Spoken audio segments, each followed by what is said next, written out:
Namaste and Jai Swaminarayan. In our previous episode, we were introduced to the Shrimad Bhagwat Puran written by Vyasji. And the climax of that Shastra is that it describes Sri Krishna Bhagwan's life in the 10th skand, within which the 21st chapter is Venu Geet, the song of Krishna's flute. We started an extended personification of the flute, and at school when we're studying in English, we learned that a personification is a literary term that means we're attributing human traits to something inanimate, or an animal that's not a human. Now, it's debatable that although a bamboo plant is a living being, it nor the flute can experience feelings to the same level that a human can. This is true. The point of this comparison is not to undermine human emotions and experiences, but the Hindu Shastras seek to make us more receptive and sensitive to the simple things of life. So we become mindful enough to take notice of the ordinary things all around us that have the potential to bring out the extraordinary things within us.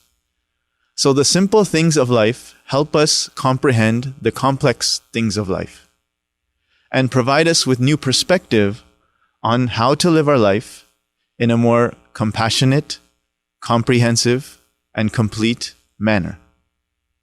And that's how we end up with such extended comparisons, which are actually rooted in compassion and deep spirituality. So it's not mere symbolism, but the symbolism is a result of profound spirituality. The symbolism that easily catches our eye is just the tip of the iceberg, though. It's just the first thing we notice. But if we dive a little deeper, only then do we realize the vast majority of the iceberg is hidden deep within, out of sight, to those only looking at things superficially, just gliding over the surface. So this symbolism in the Shastras is capable of revealing deep spiritual, life-changing messages to anyone sincerely searching for answers to life's troubling problems. The word symbol is another word for icon. And we know a lot about icons. We're always clicking them on our phones. So the symbolism in the Shastras is like clicking on an icon on your phone. The icon seems very simple, but one click on it and magic starts. All of a sudden, in an instant, you're taken to a place that provides you with tons of information and thousands of options. A simple, tiny icon can open up to you a whole new world of experience, just as the understanding of the symbolism of the Shastras can lead you to the true pot of gold of profound spirituality that can be found within our Shastras. With that said, let's click on our icon of Krishna's flute. In our previous session, we had embarked on a journey of the bamboo, beginning the process of becoming the flute. We left off with the bamboo taken by the craftsman to be transformed into the flute. From the Venu Geet and the Shrimad Bhagwat Puran and a Gujarati poem that we were looking through, we were looking at the answers that are provided to the gopis for their question as to why the flute is so dear to Sri Krishna Bhagwan. In our previous session, we learned to develop fortitude by seeing tolerance in a positive light and figuring out the list of things that are out of our control. We can't control the weather, we can't control other people, we can't force our family members to change and always treat us with respect. And we can't control how people feel about us and the decisions that other people make as well for their own lives. Fortitude is strengthening our tolerance muscles by knowing what is out of our control and focusing on what we can influence. We looked at this much regarding fortitude, and now we will turn our focus to another aspect of tolerance, that is flexibility.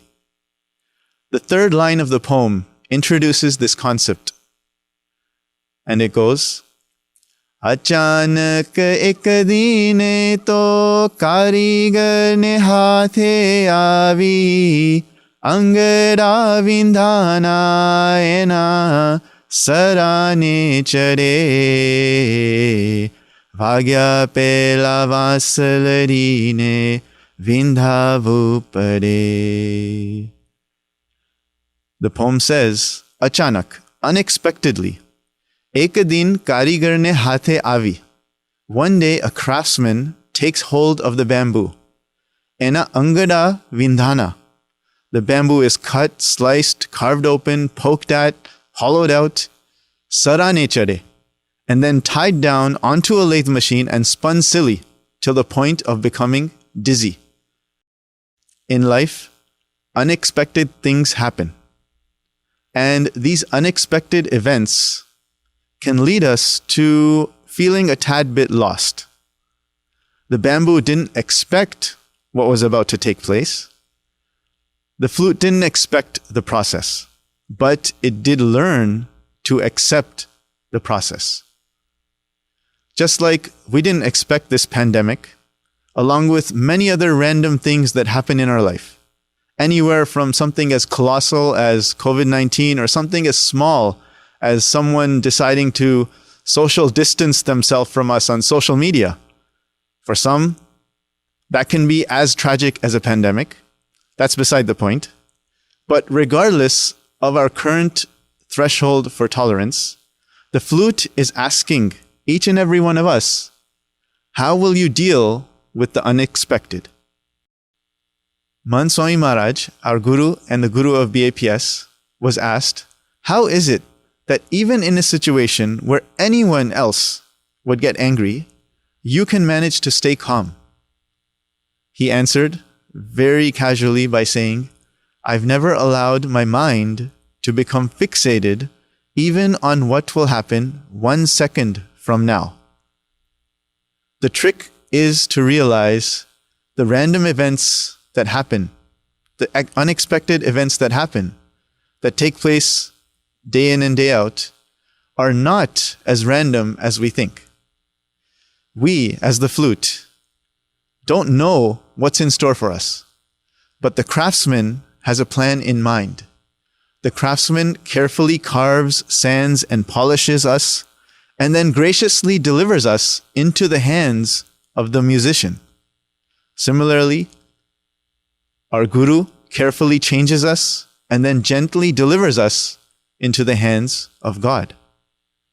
We've been looking at the story of the flute, which is within the chapter specifically named Venu Geet, the song of the flute, not the self-pity of the flute, or not the complaint of the flute. If an amateur takes hold of an instrument and tries playing it for the first time, it can sometimes sound like the instrument is complaining. They may be yelling, help, help, someone, anyone, please save me from this individual. But when the same instrument is in the hands of a seasoned master, it's a much more pleasant experience for the instrument as well as the listener. And then the instrument and the listener and even the musician can continue playing and listening for hours. So flexibility is also learning to enjoy the unexpected. Flexibility is adjusting happily to the unexpected. A first glance at a wooden flute makes it apparent that the flute is hollow and its insides are exposed by the various holes. The flute is completely open.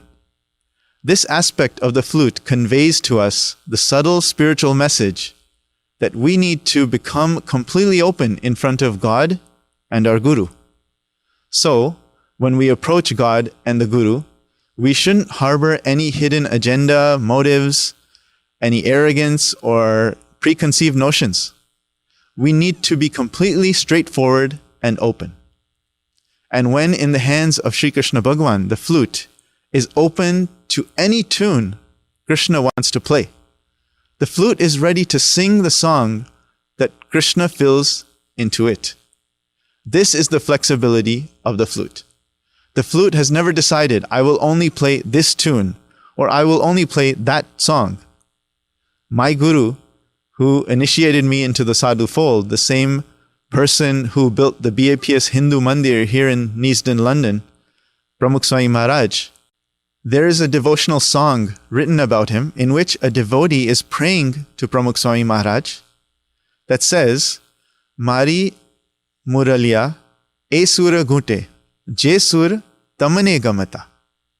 Mari Muraliya, my flute, e sura gunte, will play that tune, je sur tamane gamata, the tune that you like. Again, my flute will play only the tune that you like. Our Hindu Shastras are a treasure chest of deep spirituality, sometimes symbolic and sometimes scientific as well. The number 108 is a very sacred number in Hinduism. It's the number of beads on any mala that we turn while we're chanting God's name, but it's also extremely scientific.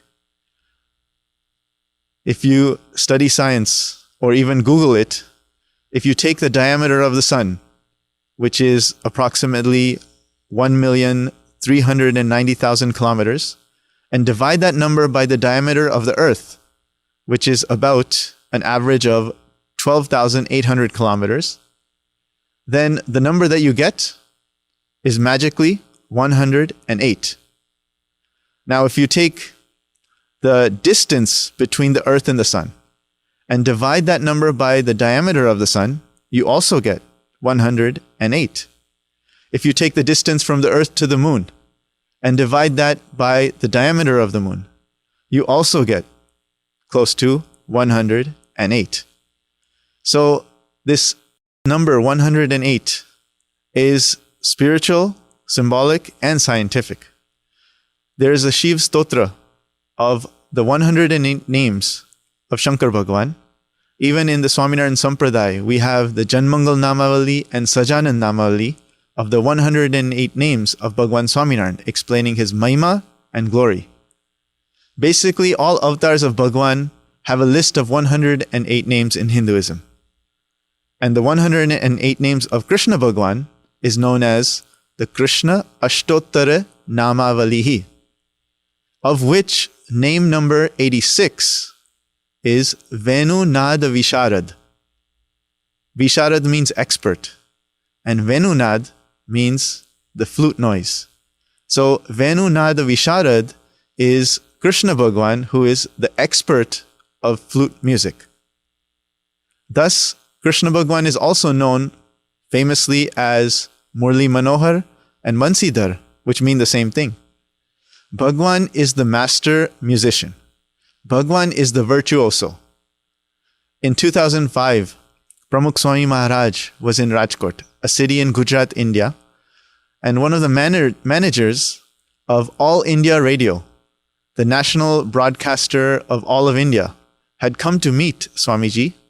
During their meeting, he praised Pramukh Swami Maharaj for the magnificent mandir in the city that he had constructed, and he asks Swamiji that how is it that you manage to do so much yet remain so stress-free, even without a trace of anxiety on your face? Swamiji humbly replies, Sir, I have not done anything. It is God who is doing everything. We are only an instrument, like the instruments you play on your radio station. And God is the musician. God is the musician playing this instrument. He is in control. And remembering this keeps us forever happy and free of anxiety. So we see Pramukh Swami Maharaj is telling us exactly what the flute is teaching us. God is the musician and we are the instrument. We are His instrument. In order for us to be able to play sweet music, we must willingly surrender ourselves into the hands of God. This is the flexibility of the flute. Sometimes life doesn't always go according to our plan. So when things do go according to our plan, we should be happy. But when things don't go according to our plan, we should be happier. Yes, you heard correctly, happier. Because when things don't go according to our plan, this is the opportunity to realize that things may be going according to God's plan. And to be the happiest means to have no plan of our own at all, like the flute. The flute doesn't decide which song to play. The flute plays the song Krishna decides to play. So like the flute, we need to allow our life to move forward according to God's plan. And the reality is, we can't even plan out every moment of our life anyways. Life just happens. Don't get me wrong, this doesn't mean that we shouldn't plan the things that we need to, but we have to gently, occasionally remind ourselves that life is okay the way it is, right now, really. Flexibility is knowing God has everything under control, and God will do good. Flexibility is affirming that God has a plan for me, and that plan is the best plan for me.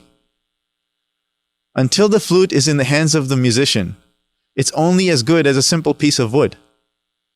Only once God begins to play it does the piece of wood truly become a flute. We need to remind ourselves of the words of Pramukh Swami Maharaj. I am only an instrument, and God is the musician. When we begin to feel the breath and spirit of God coursing through our veins, we become a new person. The moment we begin to feel God working through us is the moment our life takes on new meaning. Only then can we undergo a true transformation.